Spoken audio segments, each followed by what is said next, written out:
So we're back with episode 2 of Chuang Asia in Thailand, and the first performances continue where we left off with vocal battles. And so this case is between Mamsu on the right here, Yin in the middle, and then Krista Shim on the left. So they only had 1 hour to practice, and I thought that they all did well. And the final group, I feel like it can only be better with more unique, but harmonizing array of vocalists. And out of these three, I felt like even though Yin had the high note, she's actually the least seasoned in terms of just freely singing and finding like all the sweet spots, all the right curves and stuff. She was kind of like her runs were not as good as for say Krista's, for example. But Mamsu, she actually had the best instincts. She just knew exactly where to go. There wasn't like a flawed point in between wherever she was taking it. And I feel like, yeah, out of all of them, Yin was probably the least seasoned feeling. Krista was in the middle, Mamsu was in the top. But in this game, it's not really about ranking in terms of like A to Z, right? It's actually about removing redundancies. And so, obviously, like I said before, the group can only be better with array of voices. And in this case, I feel like Krista does have something unique to offer, by the way. I feel like she has that kind of like swag there. But in this very simple case of this competition between them, Mamsu basically toppled her because of the way she performed her song.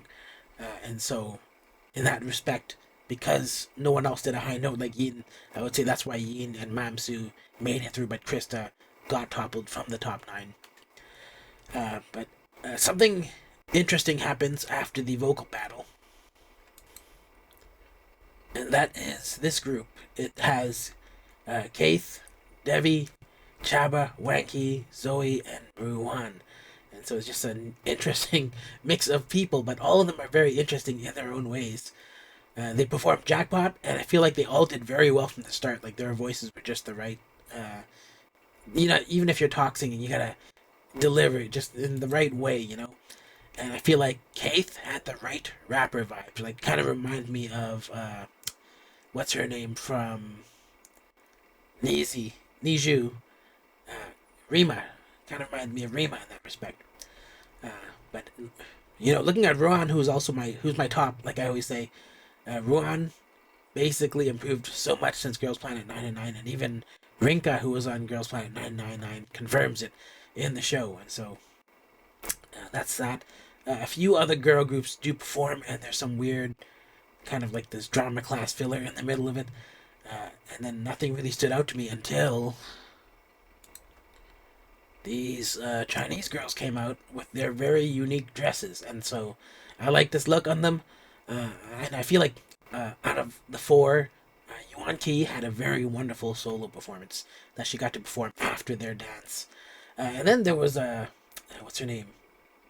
Was it Xuaning or something? Or the girl on the left right here. She kind of has this kind of odd look. That's kind of like a shocked look, and I feel like it's kind of intense, a little bit too intense. Whereas all the other girls looked really relaxed, and so she was kind of got this weird thing going for her. I mean, I'm not saying she's not talented. I'm just saying her expression is kind of like maybe she has one expression. I feel like when she's dancing, and I didn't really like it.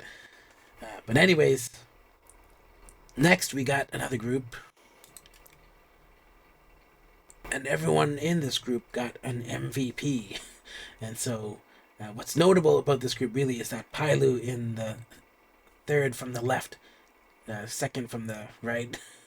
This girl here, I don't know if you can see my mouse there, but she's in it, and she seems to be the top vote ranker of the show so far.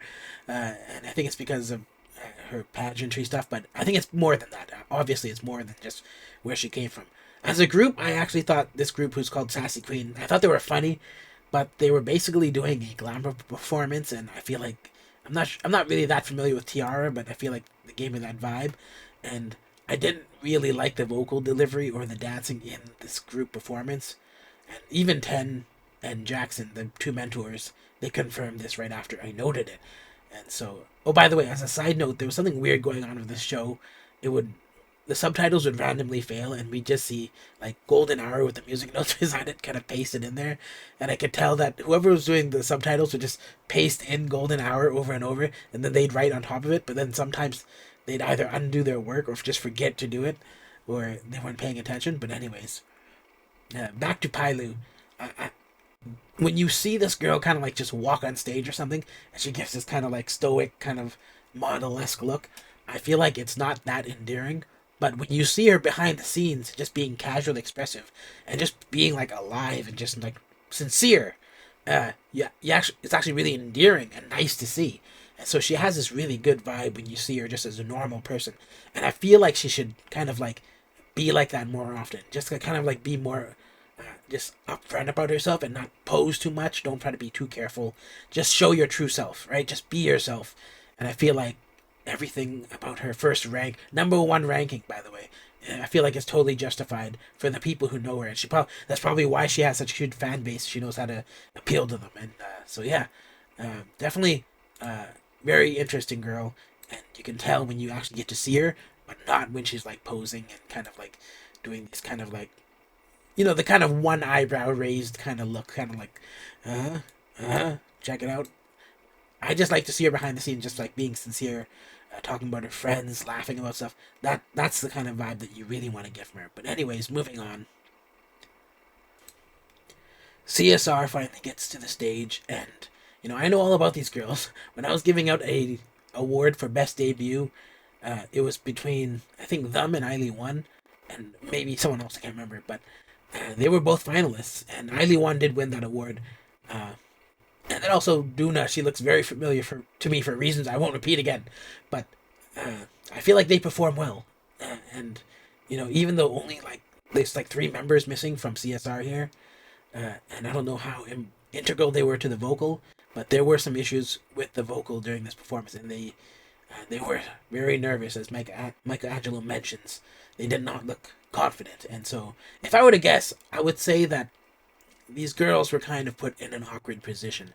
I mean, their company sends them out here, and from everyone's perspective, who are not them, they seem to be representing K-pop, which is kind of a lot of pressure, but it's also kind of like a sham kind of idea when you think about it, because it would feel like a sham to them, considering these girls, they just basically debuted like a year and a half ago or something, and they're a Christian horse girl group basically, and they weren't that successful, and they haven't been that successful. And I feel like that would contribute to both a lack of confidence, but also feeling like you kind of feel like a fraud when you're like supposed to represent all of K-pop, but you're kind of like this niche, like group. And so, obviously, they haven't exploded in popularity.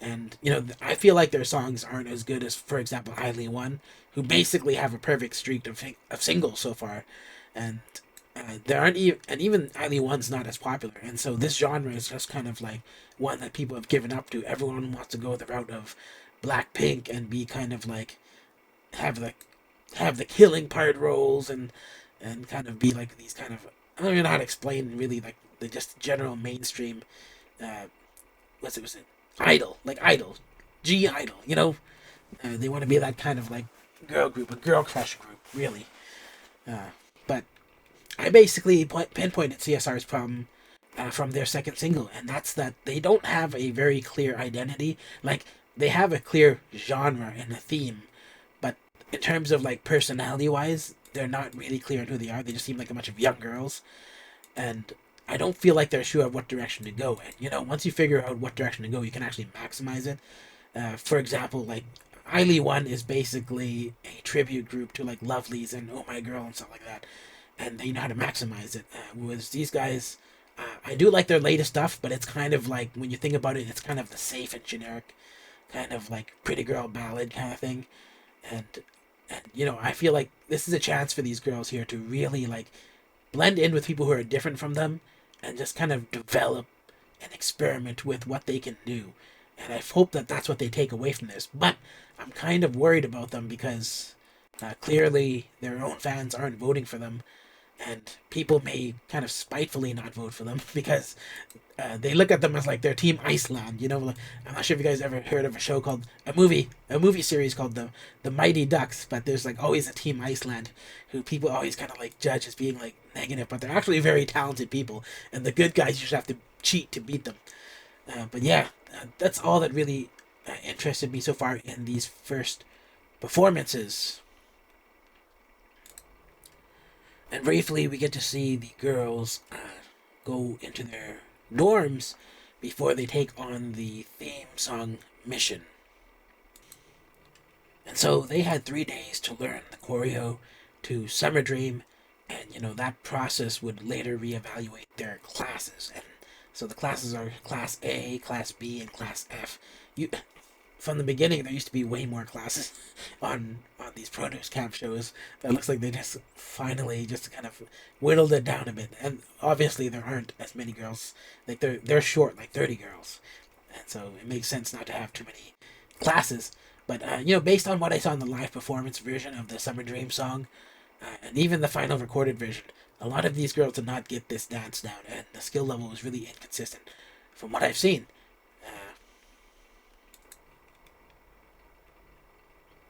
Ruan also was talking about how everyone was looking at her, but she was kind of just doing her thing during the practice. And also during the practice, Duna was teaching the choreo along with Soyeon, both of CSR. And these gay girls, they have the technical skills, but I do hope they take the time to absorb personality as well. But Emma, she knew the secret, which is that when you teach others, you kind of learn it more, and memory is kind of gained by associating things with activity that you can visualize, and also deconstructing ideas. And so that's why teaching works so well, is because you have to deconstruct it into steps, and then you teach steps.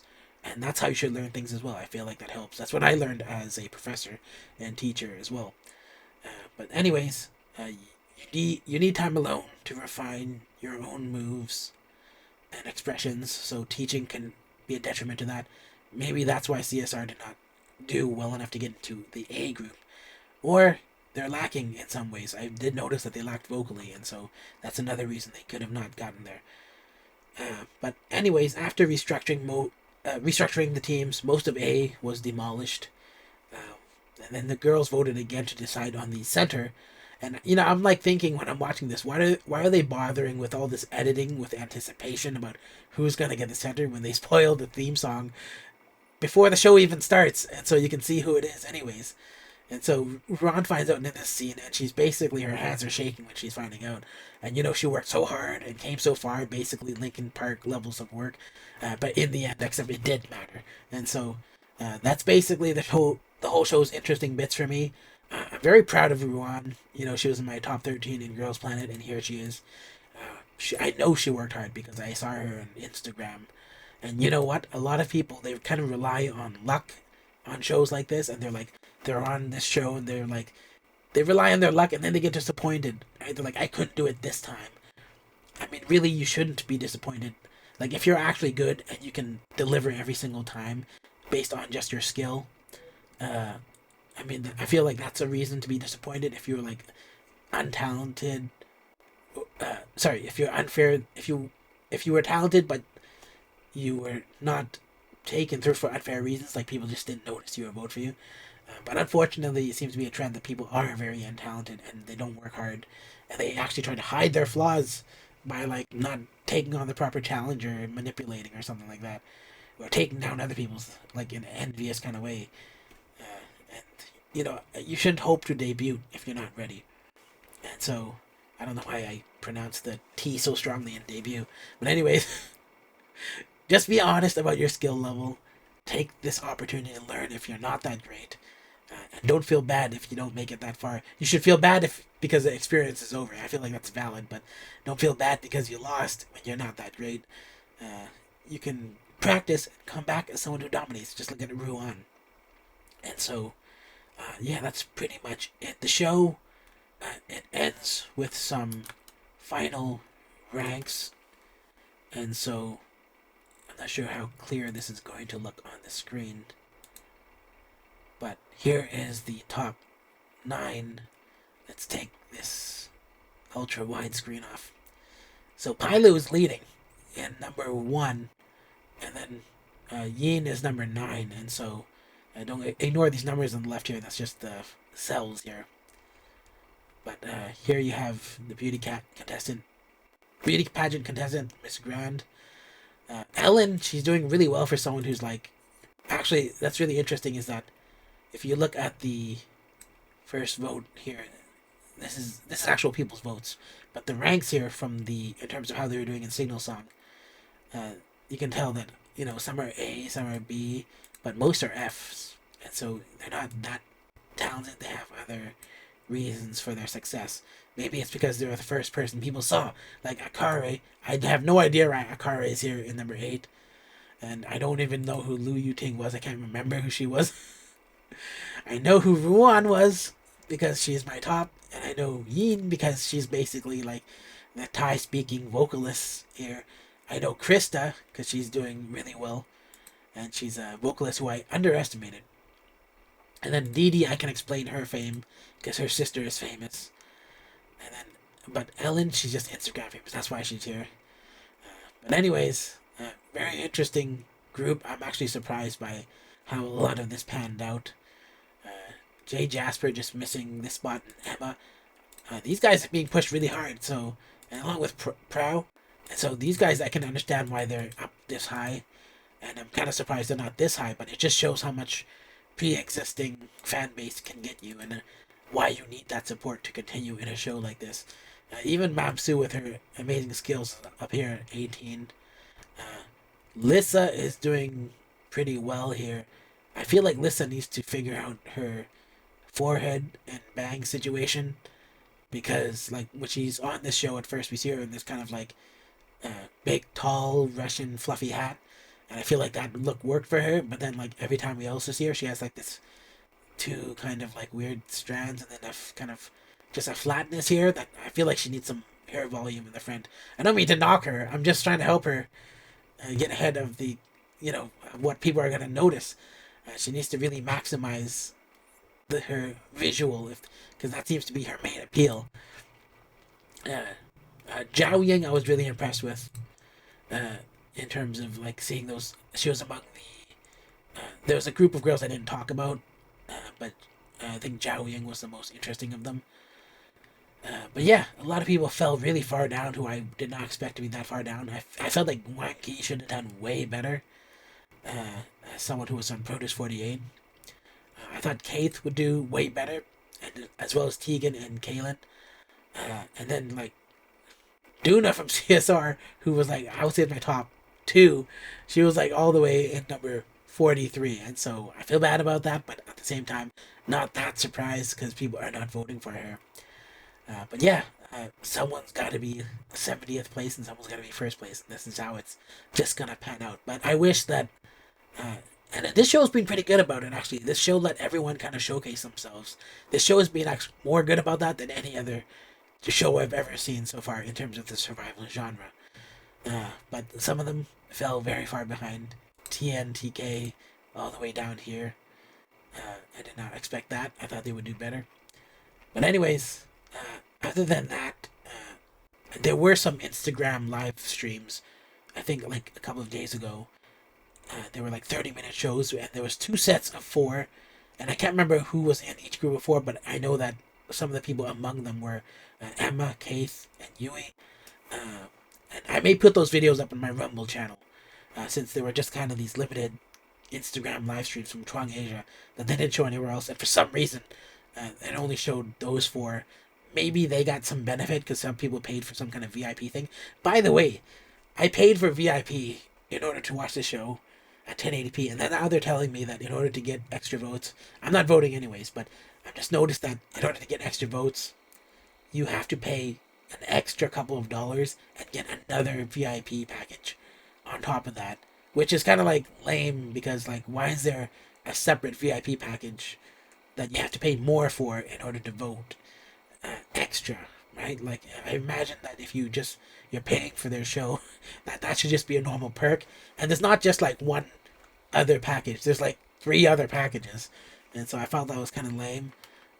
And anyways, I guess that's it. I can put those Instagram lives. I don't know if people are interested, but I could probably put them on my Rumble. I'm not gonna put them on YouTube because I keep getting my videos blocked. If you guys watched my first thoughts on uh, Chuang Asia, my video actually got blocked and I had to trim it down to like 10 seconds. And like 90 people went to that video, but only 30 people went to Rumble. And I feel like no one's gonna see these videos. That's why this one is kind of basically all just me just pausing this video and just scrubbing through it instead of showing the video and just like letting it play for like a couple of seconds like this, right? Because I can't show it, they're gonna block it, and they put out some guidelines that are just kind of ridiculous. And I don't believe in that stuff. I believe that I'm following the law as fair use, and so that should be good enough. I shouldn't have to go on to extra rules that YouTube or they put on it, and I don't know why YouTube's letting them do that. But YouTube always kind of sides with the big corporations, anyways, and so I guess that's it.